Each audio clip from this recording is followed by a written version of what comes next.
It's 3 a.m. You're wide awake, no reason, no noise, no alarm, just awake. And it happens almost every night. You're not imagining it. You're not broken. There is a precise biological reason this keeps happening.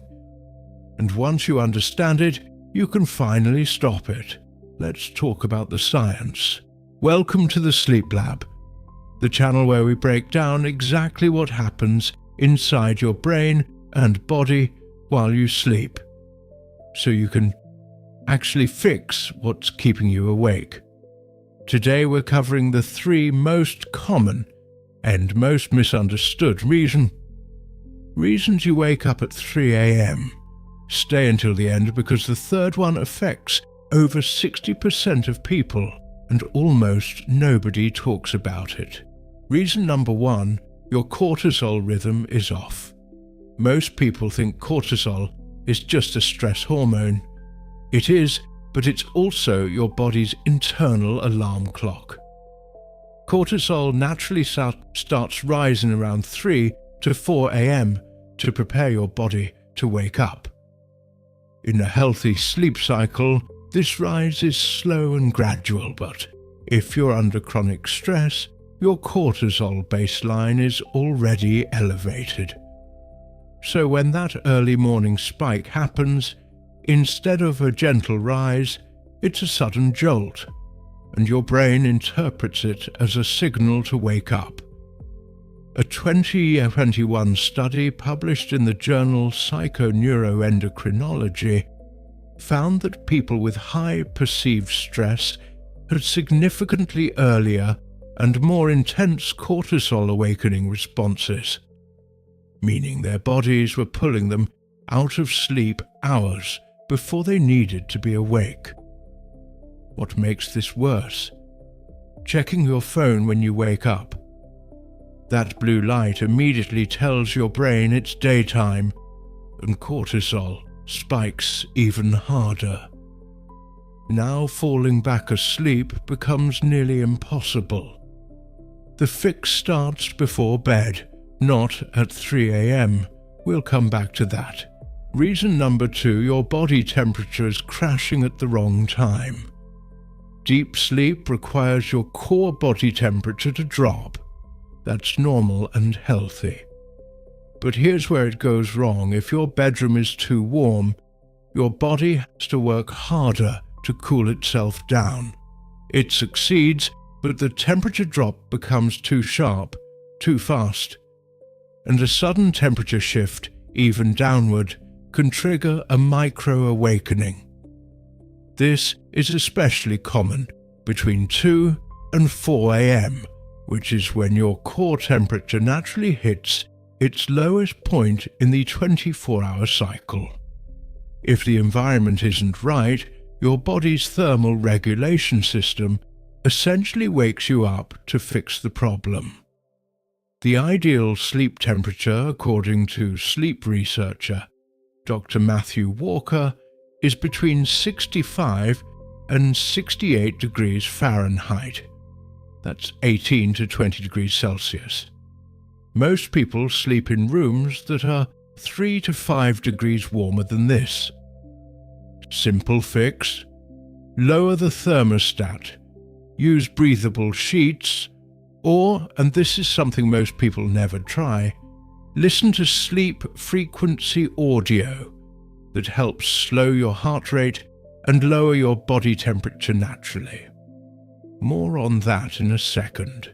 Reason number 3, the one that affects over 60% of chronic 3 a.m. wakers, and almost nobody's talking about it.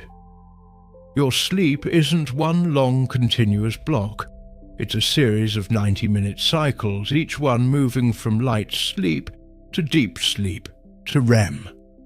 After about 4 to 5 hours of sleep, your cycles shift. The deep sleep phases get shorter. The REM phases, your dream sleep, get longer and lighter. By 3 a.m., you are in an extremely light sleep stage.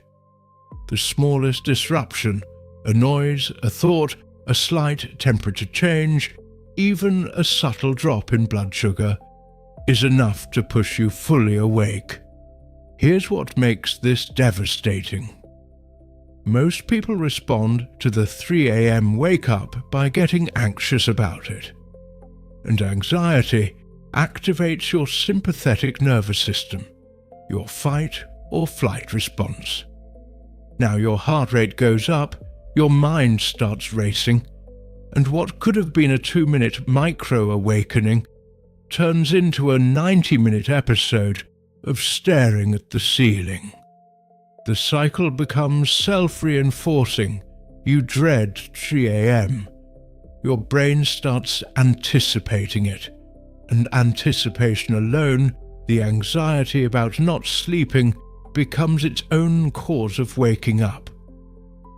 This is called conditioned arousal, and it's the reason why so many people with insomnia can sleep fine on vacation or in a new place, because the conditioned anxiety response is tied to their home environment. So what actually works? Step 1. Address the cortisol. Reduce evening screen time, avoid caffeine after 2 p.m, and create a wind-down ritual that signals safety to your nervous system. Step 2. Optimize your sleep environment. Cooler room, darker space, and sound design that keeps your nervous system in a parasympathetic state throughout the night. Step 3. Break the conditioned arousal loop. This is the hardest one, and it requires consistency.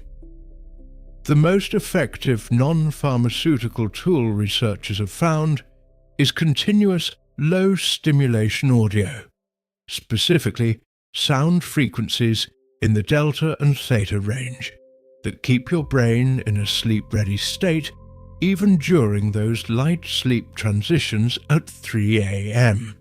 If you want to try this tonight, I'll leave a link in the description to a free 11-hour sleep frequency session. No ads, no interruptions. Designed specifically for this light sleep transition window between 2 and 5 a.m. If this video helped you understand what's actually happening in your body at 3 a.m, subscribe, because next video we're covering why your brain wakes up with anxiety before you even open your eyes, and the neuroscience of how to stop it. Sleep is not a luxury. It's the foundation of everything, and you deserve to actually get it. See you in the next video.